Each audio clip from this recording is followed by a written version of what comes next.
उसको संवेदना प्रकट करनी चाहिए। लेकिन उस संवेदना के समय को भी अगर अवसर में तब्दील करने की स्थिति विपक्ष के पास रहती है तो बेचारे करते हैं। हमें इस चीज़ का थोड़ा तकलीफ हुआ था, लेकिन फिर भी जनता है और जनता तो सत्ता परिवर्तन भी करना जानती है, सत्ता से हटाना भी जानती है, सत्ता में लाना भी जानती है। और कई दिनों से हम देख रहे हैं, हम सबके नेता माननीय ओम प्रकाश राजभर जी जो राष्ट्रीय अध्यक्ष हैं, उत्तर प्रदेश सरकार के मजबूत मंत्री के तौर पर भी हैं और एनडीए गठबंधन में एक मजबूत पार्टी के तौर पर भी हम लोग पूर्वांचल में दिख रहे हैं। बार बार हर बार, क्योंकि विपक्ष के पास कोई एजेंडा नहीं है। घोसी लोकसभा के सर्वांगीण विकास के लिए कोई एजेंडा नहीं। एक नाम का हमको लगता है कि विपक्ष के लोग बार बार उस नाम की चर्चा कर रहे हैं। हम तो ये जरूर कहना चाहेंगे कि विपक्ष के जो लोग भी हैं तो उस नाम का सदुपयोग कर रहे हैं, तो सबसे पहले उनके आदर्शों पर चलने की आवश्यकता है, क्योंकि एक आदर्शवादी विचारधारा के साथ ही हम विकासवादी कार्य की जो कल्पना है, और ही सिर्फ एक कल्पना ही नहीं, उसको हम आगे मूर्त रूप में भी ला सकते हैं। आज के प्रेस कॉन्फ्रेंस में हम तो ये कहेंगे कि कल नामांकन दर्ज हुआ और चुनावी समर में हम सब लोग कूद पड़ेंगे। बात होनी चाहिए इस क्षेत्रीय मुद्दे पर। जिस प्रकार से बार बार विपक्ष के द्वारा ये कहा जा रहा है, एक प्रश्न भी पूछे जा रहे हैं कि ये बताने का काम करें कि आखिर उत्तर प्रदेश और देश की सरकार ने जो घोसी के लिए किया था, तो वो वाला तो गाना तो सेट हो जाता है, जो कोई नहीं किया वो भाजपा सरकार ने करके दिखाया है। और मैं भी पूरे क्षेत्र का भ्रमण कर रहा हूँ, कहीं न कहीं जो जनता की आवाज़, जो जनता की सोच, इस बार के लोकसभा के चुनाव में जो जनता मतदान करने के लिए कटिबद्ध, तत्पर और तैयार है, वो कहीं न कहीं जातिवादी विचारधारा, जातिवादी मानसिकता से उठकर व्यवहारवादी विचारधारा और विकासवादी विचारधारा के आधार पर मतदान करना चाहिए। उत्तर प्रदेश सरकार विगत 7 साल की सरकार, देश की सरकार 10 साल की सरकार ने मिलकर निरंतर जहां जहां से सूचनाएं प्राप्त हो रही हैं, जनप्रतिनिधियों के द्वारा जो भी अपने इलेक्टेड हेड पर, वो चाहे हमारे निचले स्तर के जनप्रतिनिधि हो या फिर उच्च स्तर के हो, जो भी सूचना सरकार को दे रहे हैं, कहीं न कहीं उस समस्या का समाधान है। हमारी प्रथम प्राथमिकता है कि जैसे भी बहुत सारे मुख्य रास्ते अंडर कंस्ट्रक्शन, निर्माणाधीन भी चल भी रहे, हमारा प्रयास ये रहेगा कि विगत जो 15 से 20 सालों से जो इस घोसी लोकसभा पर ध्यान नहीं आ पा रहा है केंद्र सरकार, हमारा प्रयास ये रहेगा कि आने वाले 5 साल में अगर जनता ने अवसर दिया तो विगत 15 सालों का जो एक प्रकार से बजट का जो हिसाब किताब है, उसको हम माननीय प्रधानमंत्री जी, माननीय गृह मंत्री जी से बातचीत करके उसको यहाँ लाने का भी काम करेंगे। दूसरी बात यह है कि मुख्य रास्ते बन जाने से गांव का विकास नहीं, कहीं न कहीं मुख्य रास्ते से जो कनेक्ट हैं हमारे गांव के रास्ते, और वो गांव के रास्ते पंचायती राज विभाग, PWD और प्रधानमंत्री PMGSY के द्वारा रास्ते का कंस्ट्रक्शन होता है। तो हम प्रयास करेंगे कि जितने भी मुख्य रास्ते से कनेक्ट गांव के रास्ते हैं उसको सही किए जाएं, और उस गांव के रास्ते से जो कनेक्ट पगडंडी है उसको भी दुरुस्त किया जाए पंचायती राज विभाग के द्वारा। हमारे माननीय मंत्री, कैबिनेट मंत्री श्री AK शर्मा जी के द्वारा अपने इस घोसी लोकसभा के जितने नगर हैं उसमें कहीं न कहीं विकास कार्य किए जा रहे हैं, और वो दिख भी रहा है। पहले तो कुछ दिखता नहीं था, लेकिन भारतीय जनता पार्टी की सरकार में दिख भी रहा है।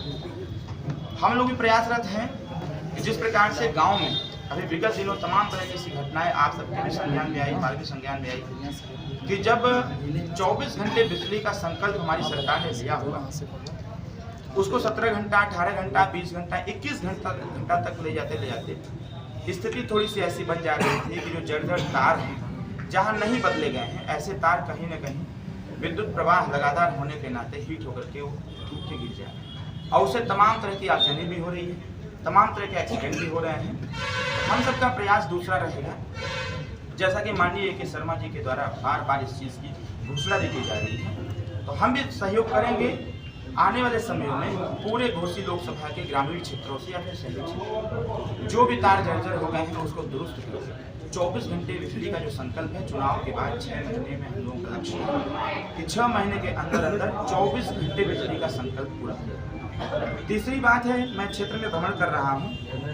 और बार बार क्षेत्र में तमाम तरह की घटनाएं घटित हो रही हैं, सूचनाएं भी मिल रही हैं कि इमरजेंसी पीरियड में जब मऊ जनपद से कोई व्यक्ति अपने पेशेंट को लेकर के बनारस या लखनऊ या गोरखपुर जा रहा है तो जो उसके परिवार का मरीज है कहने को दम तोड़ दे रहा है। ये चीज़ें कई जगह से, कई गांवों से हमको लोगों का सुझाव भी आया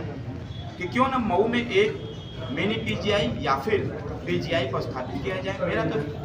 मेरा तो लक्ष्य है कि पीजीआई को स्थापित किया जाए मऊ में,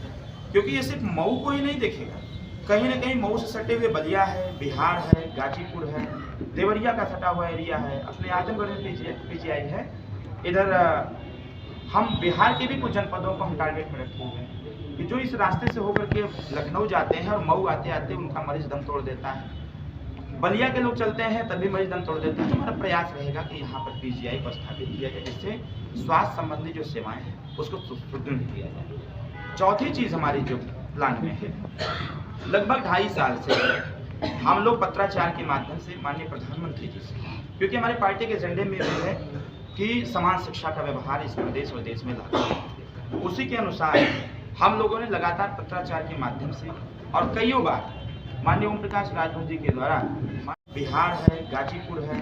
देवरिया का सटा हुआ एरिया है, अपने आजमगढ़ में पीजीआई है। इधर हम बिहार के भी कुछ जनपदों को हम टारगेट में रखे हुए हैं कि जो इस रास्ते से होकर के लखनऊ जाते हैं और मऊ आते आते उनका मरीज दम तोड़ देता है, बलिया के लोग चलते हैं तभी मरीज दम तोड़ देते हैं। तो हमारा प्रयास रहेगा कि यहाँ पर पीजीआई को स्थापित किया जाए, जिससे स्वास्थ्य संबंधी जो सेवाएं हैं उसको सुदृढ़ किया जाए। चौथी चीज़ हमारी जो प्लान में है, लगभग 2.5 साल से हम लोग पत्राचार के माध्यम से माननीय प्रधानमंत्री जी से, क्योंकि हमारे पार्टी के एजेंडे में भी है कि समान शिक्षा का व्यवहार इस प्रदेश और देश में लागू, उसी के अनुसार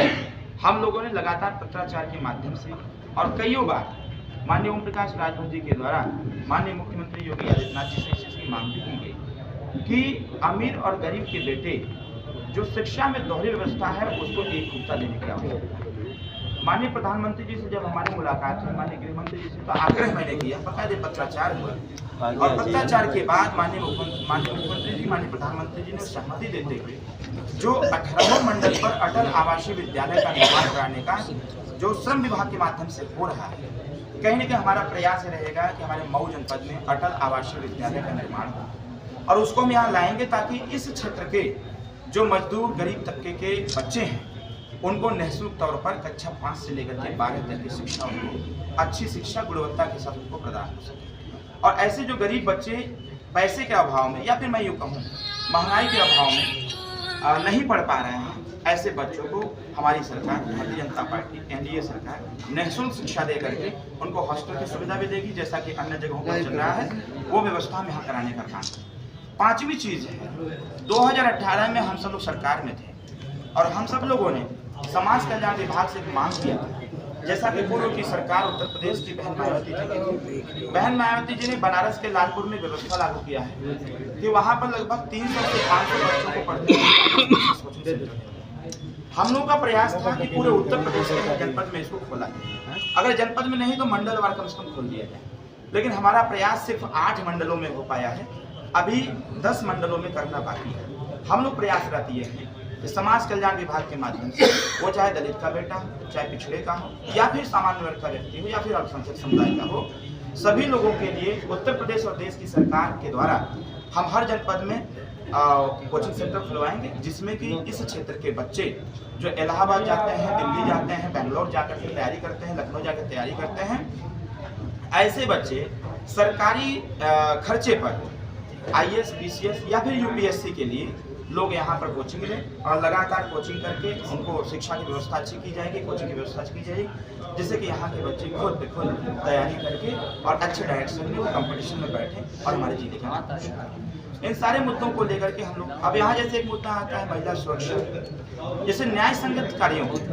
हम भी लगातार यहाँ वॉच कर रहे हैं, और जिस प्रकार से हमारी यहाँ की प्रशासन निरंतर जनता के प्रति जवाबदेही दे रही है, जनता की जो समस्याएं हैं इमीडिएट विद इन 1 डेज उस समस्या का समाधान भी करने का प्रयास कर रहे हैं। वो कोई भी डिपार्टमेंट हो, अगर डिपार्टमेंटल सूचना मिल रही है तो हमारे प्रशासनिक अधिकारी और कर्मचारी पूरी तन्मयता के साथ, जैसा कि डायरेक्शन भी है, पहले से डायरेक्शन है, जीरो टॉलरेंस की नीति, तमाम तरह के कार्य हैं, इन सारी चीज़ों को लेकर के हमारे यहाँ के शासन और प्रशासन जनता के प्रति जवाबदेही में दे। हमारा एक आग्रह भी रहेगा कि जिस प्रकार से हम लोग लगभग 7 साल में लगातार लगभग 18.5 करोड़ रुपया दे करके जो गरीब हैं, असहाय हैं, अपने परिवार के या खुद का इलाज नहीं करा पाते हैं, ऐसे लोगों के लिए हम लोगों ने भी, जब हम लोगों को जानकारी हुई तो उत्तर प्रदेश सरकार के विवेकाधीन कोष से एज एक जनप्रतिनिधि के तौर पर हमारे नेता माननीय ओम प्रकाश राजभर जी ने बहुत सारे लोगों का इलाज कराया, और सिर्फ इलाज ही नहीं कराया, अपनी व्यवस्था दे करके भी, अगर सरकारी धन से संपूर्ण इलाज नहीं हो पाया तो अपनी व्यवस्था दे करके हम लोगों ने उस गरीब का इलाज भी करवाया, और इलाज के साथ साथ अगर उसको लखनऊ एडमिट कराया हूँ, बाकायदे साधन संसाधन दे करके उसको घर तक छोड़ने का भी बंदोबस्त हम लोगों ने बनाया। इसके साथ साथ अभी हमारी सरकार ने जिस प्रकार से आयुष्मान कार्ड की बात कही है, 70 साल की अवस्था पूरा किए हुए व्यक्ति को आयुष्मान कार्ड दिया जाएगा और उनको 5 लाख रुपए तक का इलाज निःशुल्क दिया जाएगा। तमाम तरह की जो आयुष्मान कार्ड अभी पिछले दफे से बनना चालू हुआ, और एक जो छोटी सी विसंगति इसमें, जिसको हम लोगों ने माननीय मुख्यमंत्री जी को भी अवगत करा रखा है, कि जिस प्रकार से 6 परिवार पर ही आयुष्मान कार्ड बनने का जो प्रावधान कहीं न कहीं अधिकारियों का प्लान रहा है, लेकिन इस पे हम लोगों ने माननीय मुख्यमंत्री जी से भी बातचीत किया है, और सेंट्रल गवर्नमेंट में भी हम लोगों ने इससे चर्चा किया है, गृहमंत्री जी से, माननीय राष्ट्रपति से चर्चा किया हुआ है। चुनाव के बाद स्थिति ये हम लाएंगे कि जिस प्रकार से परिवार कल्याण भारत सरकार के द्वारा और परिवार नियोजन विभाग भारत सरकार के द्वारा योजना चलाई जाती है, छोटा परिवार सुखी परिवार, हर स्वास्थ्य केंद्र पर दीवारों पर लिखा गया है हम दो हमारे दो। तो जब सरकार का संकल्प है हम दो हमारे दो, तो फिर आयुष्मान कार्ड कहीं न कहीं जो 6 यूनिट का बाधक है ये ब्रेक होना चाहिए, और ब्रेक दिया भी जाएगा। और जो भी व्यक्ति परिवार में है, वो चाहे 1 हो, 2 हो, 3 हो, 4 हो, 10 हो, सभी लोगों का आयुष्मान कार्ड बने, जिससे कि उनको सरकारी सुविधाओं का लाभ, स्वास्थ्य संबंधी सेवाएं उनको सुदृढ़ तरीके से प्राप्त हो, और प्राप्त हो जब उनको होगा तभी वो अपना इलाज भी करा पाएंगे और अच्छी तरह से। इसके साथ साथ जो हमारे युवा साथी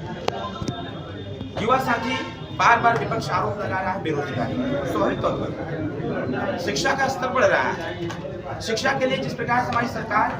बच्चियों की शिक्षा के लिए कक्षा 1 से लेकर MA तक की व्यवस्था बना रखी है, अभी हमारी सरकार ने, केंद्र सरकार ने 33% आरक्षण की बात जो महिलाओं के लिए किया, मेरा मानना यह है कि 33% आरक्षण को अभी आगे लागू करके उसको और इजाफा किया जाएगा, जिससे अगर देश के संचालन में, इस देश की संस्कृति और सभ्यता के निस्तारण में अगर महिलाओं का 50% भागीदारी और योगदान है, परिवार कल्याण में, समाज के कल्याण में, और परिवार के संस्कार में, परिवार के काम में अगर महिलाओं का योगदान बराबर है, तो हम लोग आने वाले समयों में, जनता आशीर्वाद देती है, सदन में अरविंद राजभर जाते हैं तो 50% आरक्षण की चर्चा हम करेंगे, वो हर क्षेत्र में होगा। आज जो महिलाओं के लिए किया, मेरा मानना यह है कि 33% आरक्षण को अभी आगे लागू करके उसको और इजाफा किया जाएगा, जिससे अगर देश के संचालन में, इस देश की संस्कृति और सभ्यता के निस्तारण में अगर महिलाओं का 50% भागीदारी और योगदान है, परिवार कल्याण में, समाज के कल्याण में, और परिवार के संस्कार में, परिवार के काम में अगर महिलाओं का योगदान बराबर है, तो हम लोग आने वाले समयों में, जनता आशीर्वाद देती है, सदन में अरविंद राजभर जाते हैं तो 50% आरक्षण की चर्चा हम करेंगे, वो हर क्षेत्र में होगा, चाहे नौकरी का क्षेत्र हो, क्योंकि तमाम बच्चियां अभी पढ़ लिख रही हैं, उनको पढ़ लिख करके सिर्फ और सिर्फ शादी विवाह में इन्वॉल्व कर दिया जा रहा है, बच्चियों को नौकरी तक नहीं मिल पा रही, रोजगार नहीं मिल पा रहा है। हमारा प्रयास ये होगा कि हम सदन में जाकर के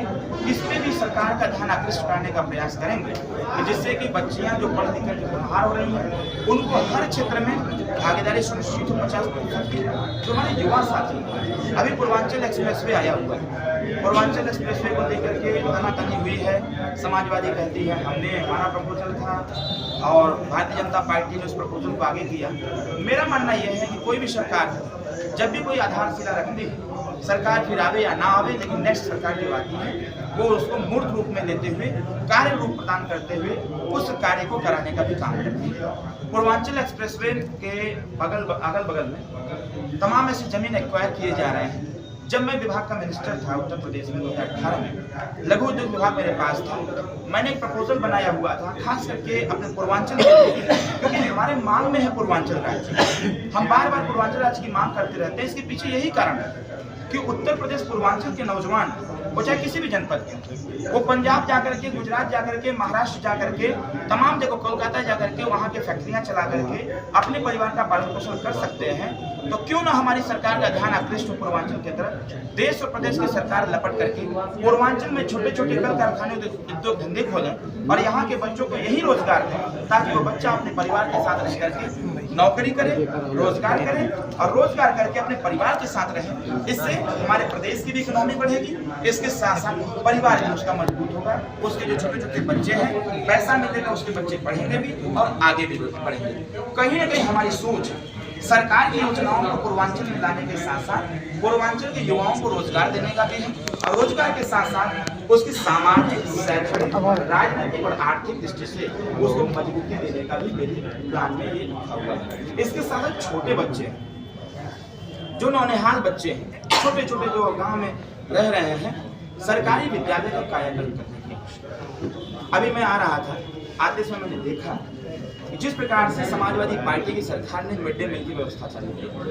हमको तो लगता है कि ऐसी व्यवस्था को बंद कर देना चाहिए। अभी मैं आते समय देखा कि एक सरकारी विद्यालय में जिस प्रकार से बच्चे थाली लेकर एक सरकारी मशीन पर ही उस थाली को मिट्टी लगा करके उसको धुलने का काम कर रहे हैं। कहीं ना कहीं ये युग विज्ञान और प्रौद्योगिकी का, कहीं ना कहीं ये समय विज्ञान प्रौद्योगिकी, साइंस और टेक्नोलॉजी का है। तो उस सरकारी विद्यालय में मिड डे मील की व्यवस्था को थोड़ा सा सही करने की आवश्यकता है, मैन पावर को बढ़ाने की आवश्यकता है, और सरकारी विद्यालय का कायाकल्प करते हुए वहाँ पर कंप्यूटर एजुकेशन सेंटर बनाने की आवश्यकता है, कि जिससे छोटे छोटे बच्चे उससे अट्रैक्ट हों और कंप्यूटर का ज्ञान लें। क्योंकि जब तक देश की शिक्षा प्रणाली में, प्रदेश की शिक्षा प्रणाली में तकनीकी शिक्षा नहीं आएगी, तब तक शिक्षा का स्तर बढ़ने वाला नहीं। मुझे याद